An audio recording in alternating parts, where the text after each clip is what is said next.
I became the infamous Omega who rejected every alpha. I was just looking for the bathroom. Hello everyone, and welcome back. Before we begin today's story, we have one small request. If you enjoy emotional, dramatic, and unforgettable BL stories, please take a moment to subscribe to the channel and turn on the notification bell so you never miss a new upload. It only takes a second, costs nothing, and your support helps us continue bringing you even more original stories filled with romance, mystery, and unforgettable twists. We truly appreciate every single one of you. Before the story begins, let us know in the comments where you are watching from and what time it is in your part of the world. We always love seeing how far these stories travel and meeting viewers from across the globe. Now, let's begin today's story. They called me the Omega who rejected every alpha, but the truth was far less dramatic and far more embarrassing. If someone had told me that getting lost on the way to a restroom would completely rewrite my future, I would have laughed and kept walking. That evening, I had only one goal: survive the most intimidating charity gala in the city without spilling a drink on anyone important. Instead, I accidentally became the most talked about Omega in the entire country. My name is Cale Ashford, and despite what every headline, gossip column, and social media post claimed the next morning, I never rejected anyone. I was simply looking for the bathroom. The Blackwell Foundation's annual charity gala occupied nearly every floor of the Grand Meridian Hotel, a place so luxurious it felt more like a museum than a building. Crystal chandeliers stretched overhead like frozen waterfalls. Polished marble reflected thousands of tiny lights beneath my shoes, and every guest wore clothes that probably cost more than my entire year's rent. I had been invited only because the historical library where I worked had donated several rare manuscripts for the evening's auction, and my supervisor insisted that someone should represent our department. I spent almost an hour pretending to understand conversations about billion-dollar mergers, investment portfolios, and alpha family alliances while quietly wondering whether there was a simple exit somewhere nearby. Then my biggest mistake happened. I accepted a second glass of sparkling cider without thinking. 15 minutes later, I desperately needed to find a restroom. A hotel employee pointed toward a long hallway reserved for private guests, assuring me the nearest facilities were just around the corner. It sounded simple enough. Unfortunately, that hallway happened to be where many of the country's most influential alpha leaders were holding private conversations between business meetings. The first alpha smiled politely as I hurried past. "Would you care to join us for a moment?" he asked. "No, thank you," I answered with an apologetic smile before continuing toward what I hoped was the restroom. A few steps later, another distinguished alpha stepped into my path. "Perhaps we could speak after the auction?" "I'm sorry, not right now." I kept walking faster. Another invitation. Another quick apology. Another confused expression.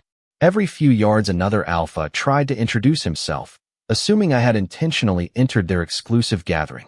I shook my head each time, too embarrassed and too distracted by my increasingly urgent search for the restroom to explain anything properly. By the time I finally found the correct door, I believed the awkward encounter had ended forever.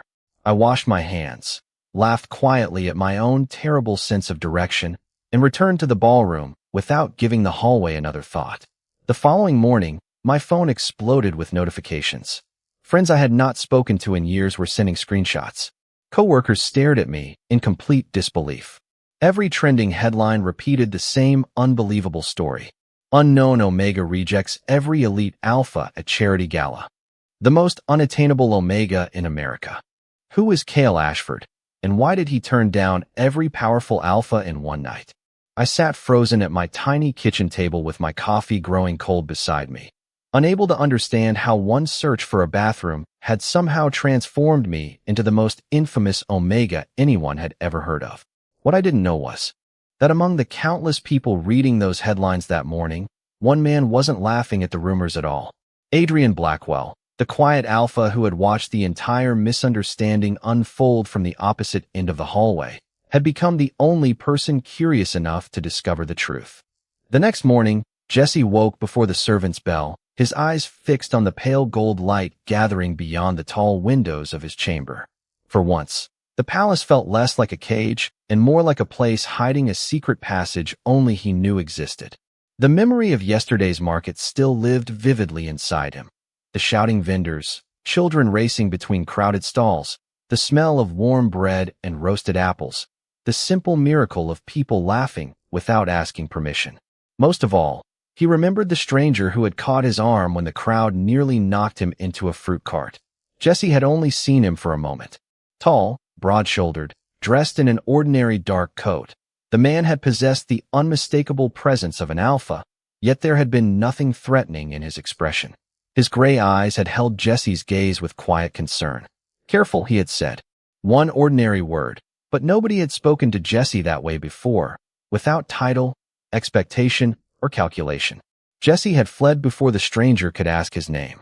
Now, as servants entered to begin the familiar morning ritual, Jesse wondered why that brief encounter refused to leave him. Lady Helena noticed his distraction during etiquette lessons. Her ruler tapped sharply against the table. "Your attention, Lord Jesse." Jesse straightened automatically. "My apologies.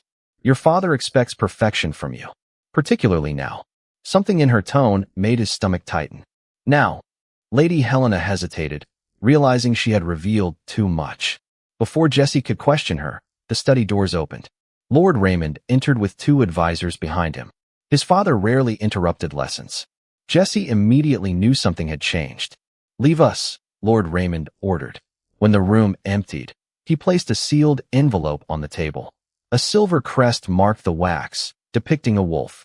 Beneath a crown, Jesse recognized it from his political studies. House Ashford, one of the wealthiest and most influential alpha families in the capital. "An offer arrived this morning," his father said. Jesse stared at the envelope. "What kind of offer?" "The kind you were raised to receive." Cold understanding settled over him. "Marriage." His father continued speaking about alliances, estates, shipping interests, and bloodlines, but Jesse barely heard him. Yesterday, he had stood beneath open sky eating a pastry bought with his own coin. Today, strangers were calculating the value of his future. "Who?" Jesse finally asked. "Adrian Ashford." Jesse's breath caught. The name was famous. Adrian Ashford was the eldest alpha heir, known throughout the capital for avoiding social events despite his family's enormous influence. Jesse had never met him. At least, he believed he had not. His father pushed the envelope closer. "You will meet him tomorrow." Jesse looked down at the silver wolf pressed into the wax, and suddenly remembered the small metal pin fastened to the dark coat of the stranger from the market. A wolf beneath a crown. For the first time in his life, Jesse chose his own clothes. The decision was small enough to seem ridiculous, yet his hands trembled as he rejected the elaborate ivory suit prepared by the servants and selected a simple navy coat instead. If Adrian Ashford was truly the stranger from the market, Jesse wanted to meet him as himself, or as close to himself as House Raymond allowed. At precisely 4 that afternoon, a black automobile crossed the long drive and stopped beneath the palace steps. Jesse watched from an upstairs window as Adrian emerged. Recognition struck instantly. The same tall figure, the same composed posture, the same gray eyes that had looked at Jesse without knowing his family name. But today Adrian wore a perfectly tailored charcoal suit, and the silver wolf crest was displayed openly on his lapel. Jesse felt strangely betrayed by a truth the man had never actually hidden. Their formal introduction took place in the west drawing room beneath the watchful eyes of both families. Lord Jesse Raymond, his father, announced, "May I present Adrian Ashford?"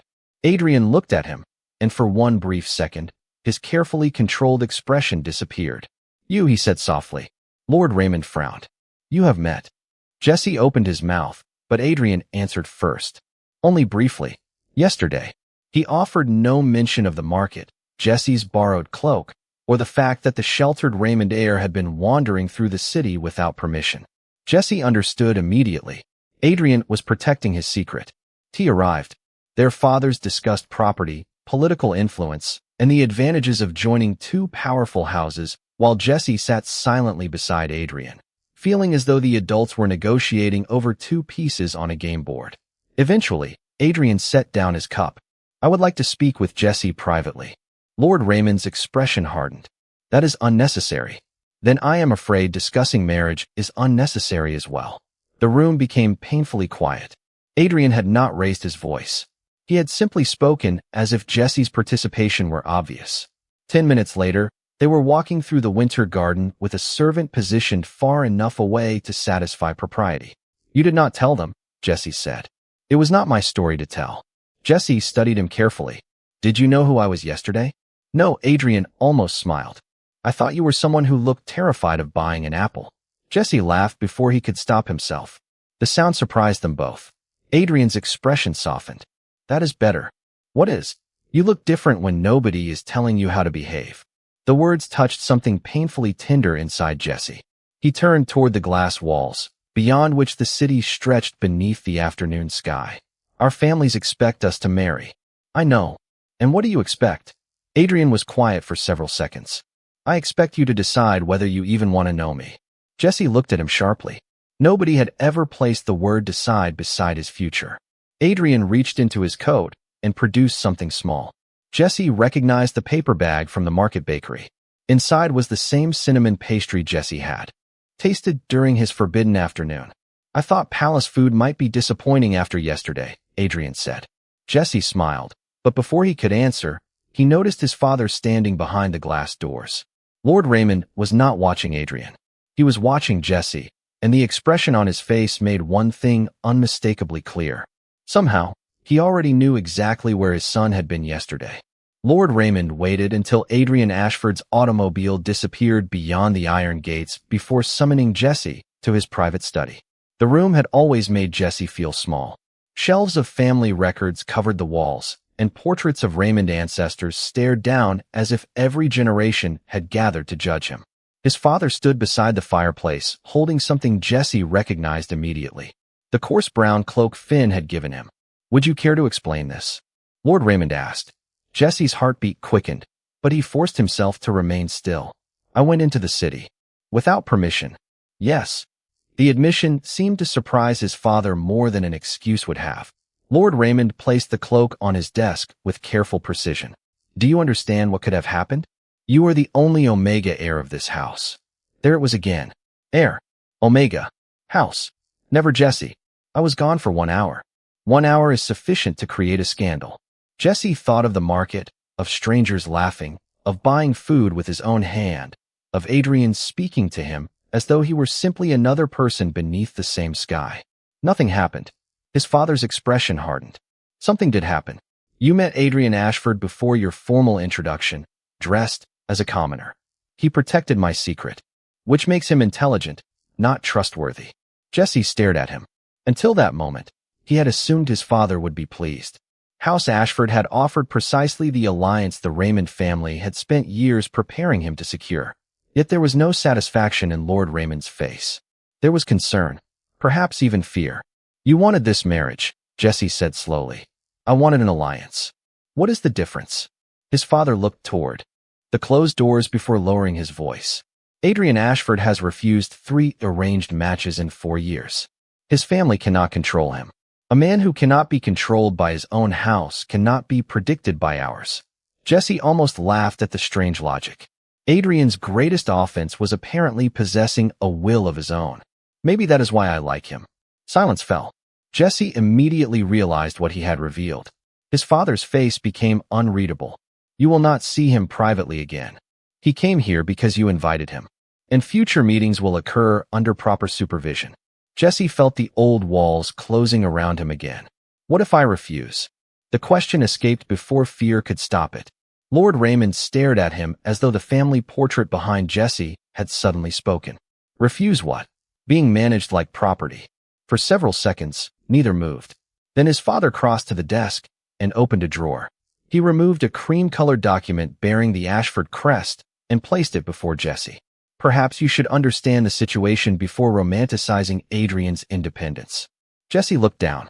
It was not a marriage proposal. It was correspondence dated 6 months earlier. His eyes moved quickly across the page until one sentence stopped him cold. Adrian Ashford had formally requested permission to meet Jesse Raymond 6 months ago. The request had been denied. Jesse looked up. "He knew about me." "Of course he knew about you. But yesterday he said he did not know who I was." Lord Raymond's voice became quiet. "Then perhaps you should ask yourself why Adrian Ashford lied." Jesse barely slept. By sunrise, the letter had become heavier in his memory than any family rule ever had. Adrian had requested permission to meet him 6 months ago. That fact followed Jesse through breakfast, lessons, and the endless fitting for a formal dinner he no longer cared about. By noon, confusion had hardened into determination. He needed the truth from the only person who could give it. He found Finn near the stables and quietly asked him to deliver a sealed note to Ashford House.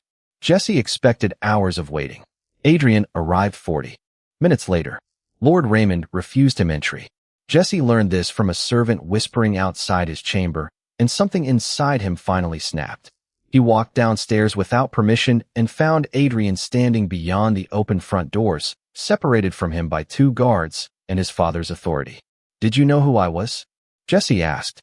Everyone went silent. Adrian's gray eyes moved immediately to him. "Yesterday." "Do not answer with another question." Adrian studied Jesse's face, then seemed to understand. "You found my letter." "My father showed it to me." Adrian exhaled slowly. "Then yes. 6 months ago, I knew your name." Jesse felt disappointment settle painfully in his chest. "You told me you did not know me." "I said I did not know who you were yesterday." "That sounds like the same thing." "It is not." Adrian glanced toward Lord Raymond. 6 months ago, I knew Jesse Raymond as a name in family reports. I had seen one formal portrait. When I met you in the market, your hair was hidden beneath a hood, you were dressed differently, and you were arguing with a baker because you thought he had given you too much change. Despite himself, Jesse remembered the embarrassing exchange. Adrian continued, "I did not recognize you. I recognized the person in that portrait only after I arrived here." Jesse searched his face for hesitation and found none. "Why did you request permission to meet me?" For the first time, Adrian looked uncomfortable. "Because I heard something that bothered me." Lord Raymond stepped forward. "That is enough." Adrian ignored him. "My family received information that House Raymond was considering several marriage arrangements for you. Every report described your bloodline, your education, your inheritance, and your suitability as an Omega. Not one described what you wanted." Jesse's anger faltered. "So you wanted to rescue me?" "No," Adrian's answer came instantly. "I wanted to meet you." That distinction mattered more than Jesse expected.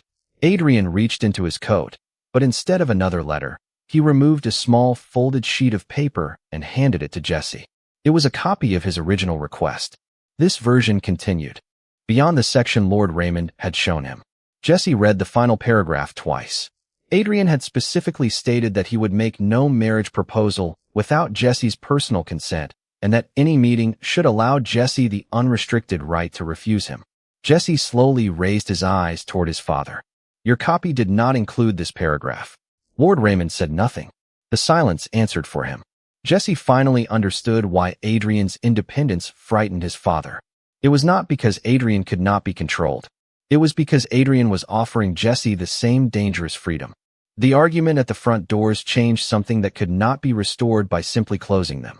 By evening, Jesse's scheduled lessons had been canceled, Finn had been reassigned away from the stables, and 2 additional servants stood outside Jesse's rooms. His father called the measures temporary.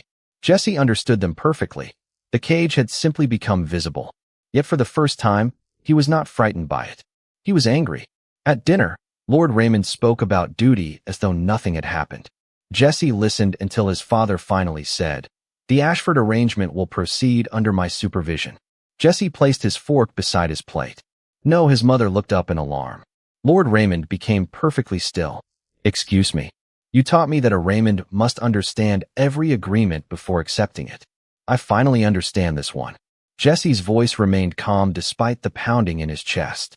"You did not show me Adrian's complete letter because you wanted me to believe I had fewer choices than I actually did. I protected this family." "From what?" "Me making a decision." His father's expression tightened. "You are 19 years old. You spent one afternoon outside these gates and suddenly believe freedom is simple." Jesse almost answered, but the truth in those words stopped him. Freedom was not simple.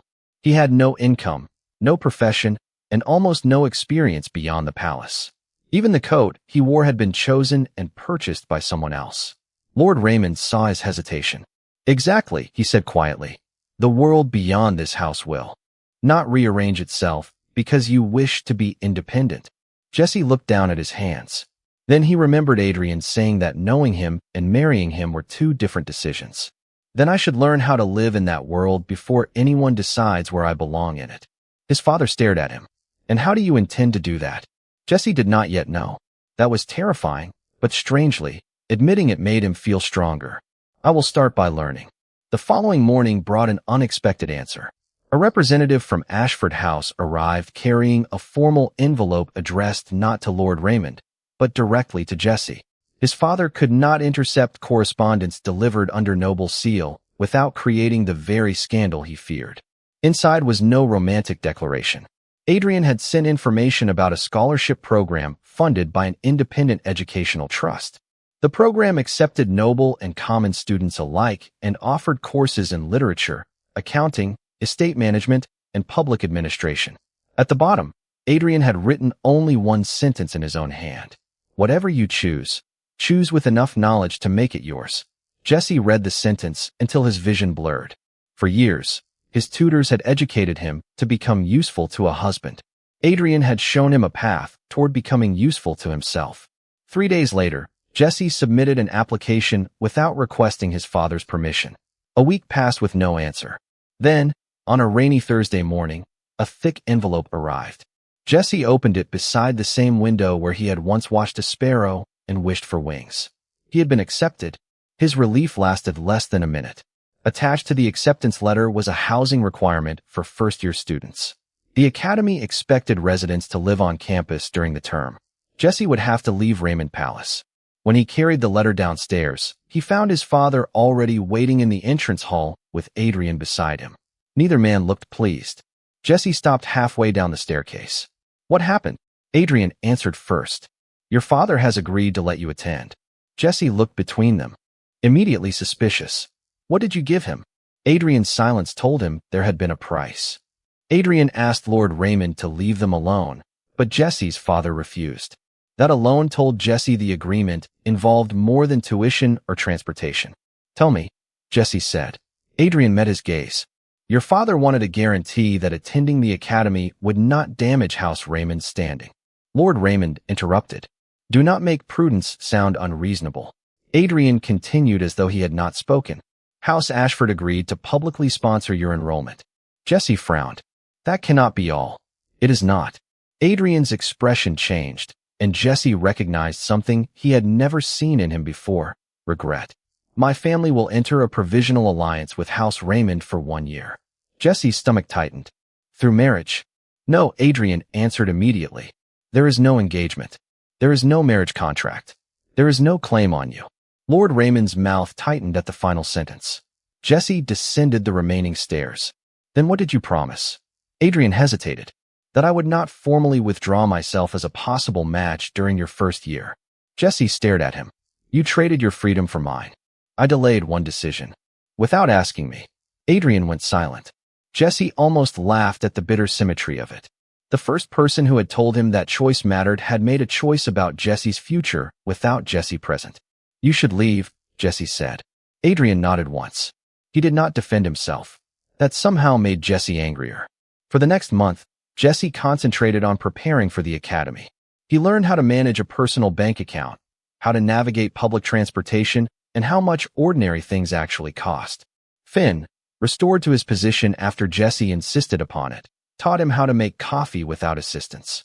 Jesse ruined the first 3 attempts and laughed harder than he had in years. When departure morning finally arrived, Raymond Palace seemed enormous and strangely fragile behind him. His new room at the academy was barely 12 feet across, with 1 narrow bed, 1 desk, and a window overlooking an ordinary street. Jesse loved it instantly. Nobody entered without knocking. Nobody selected his clothes. Nobody rang a bell to begin his morning. The freedom was exhilarating and exhausting. He made mistakes constantly. He arrived late to his first accounting class because he entered the wrong building. He shrank a sweater doing his own laundry. He spent $12 on terrible soup because he was too embarrassed to ask the cafeteria worker what came with his meal. Yet every mistake belonged entirely to him. Adrian kept his distance. Weeks passed without a visit. Jesse told himself that was what he wanted, until one cold afternoon when he saw Adrian across the academy courtyard speaking with the dean. Jesse's heart reacted before his pride could stop it. Adrian noticed him but did not approach. Instead, he offered a polite nod and turned away. Adrian. Jesse heard himself call. Adrian stopped. Jesse crossed the courtyard. Why are you here? Ashford Foundation meeting. And you were going to leave without speaking to me? Adrian's gray eyes softened. You asked me to leave. Jesse hated how reasonable that sounded. I was angry. You had every right to be. You still should have asked me before making that agreement. Yes. No excuse. No clever argument. Just yes. Jesse studied him. The agreement ends after 1 year? The moment you asked me to end it. Jesse suddenly understood. Adrian had not promised Lord Raymond a marriage. He had promised him hope, while secretly giving Jesse the power to erase it. Before Jesse could respond, the dean hurried toward them carrying a folder. Mr. Raymond, I was looking for you. There is a problem with your enrollment records. Jesse opened the folder and felt the courtyard tilt beneath him.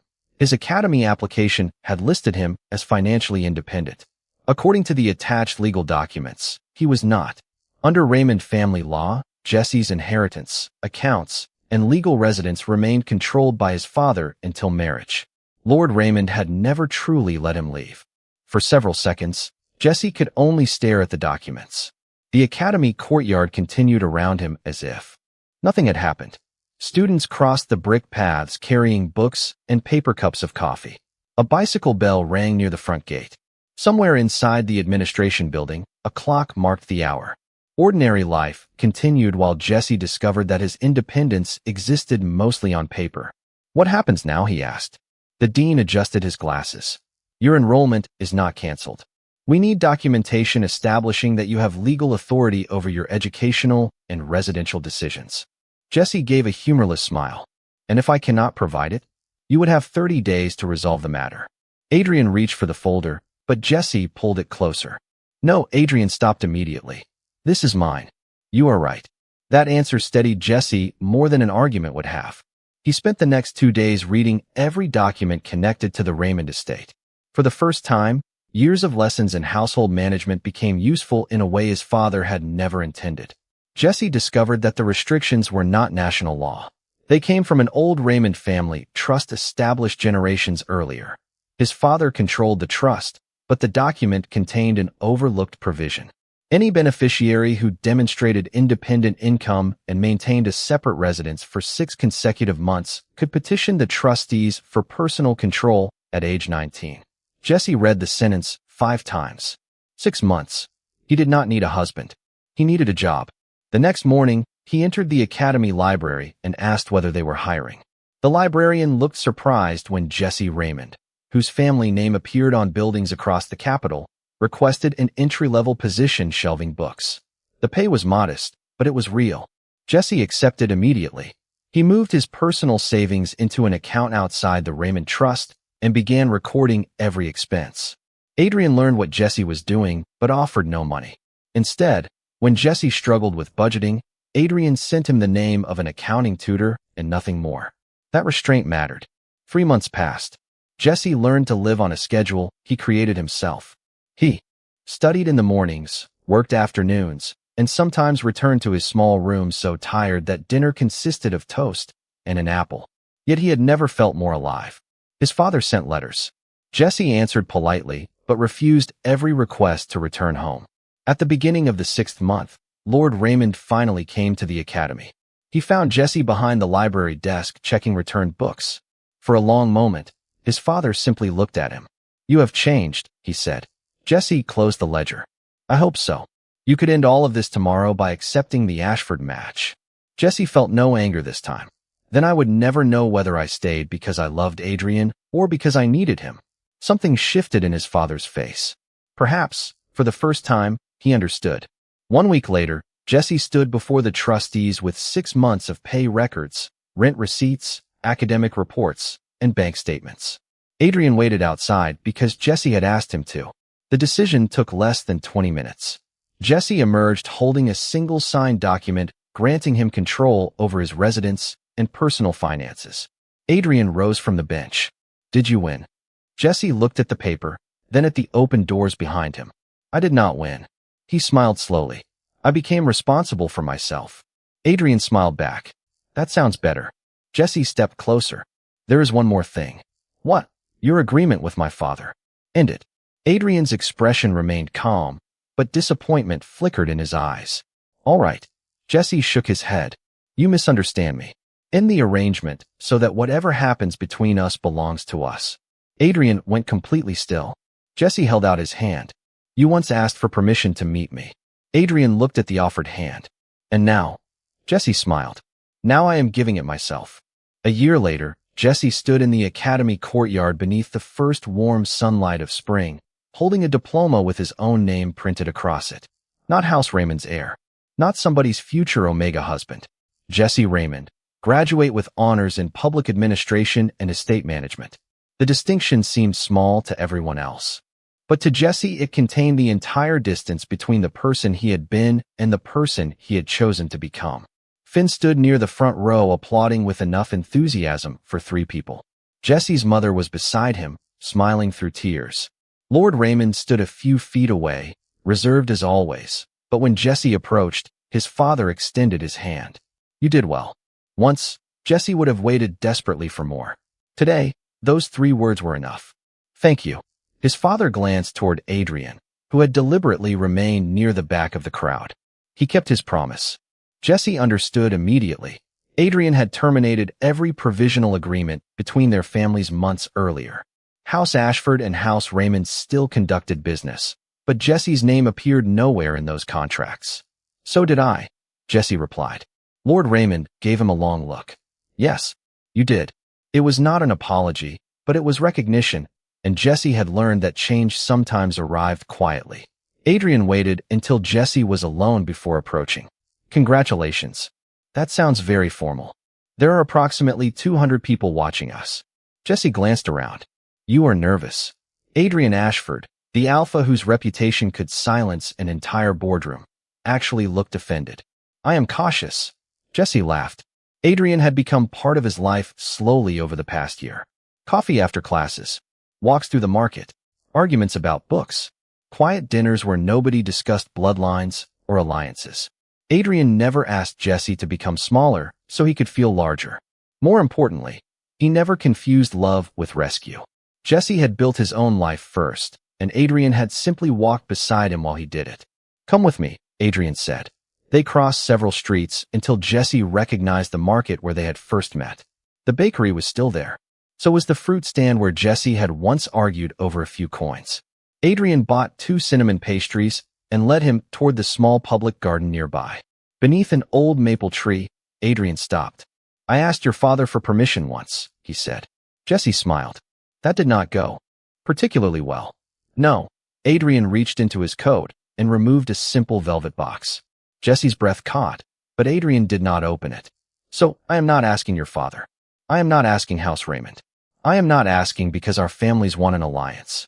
His voice softened.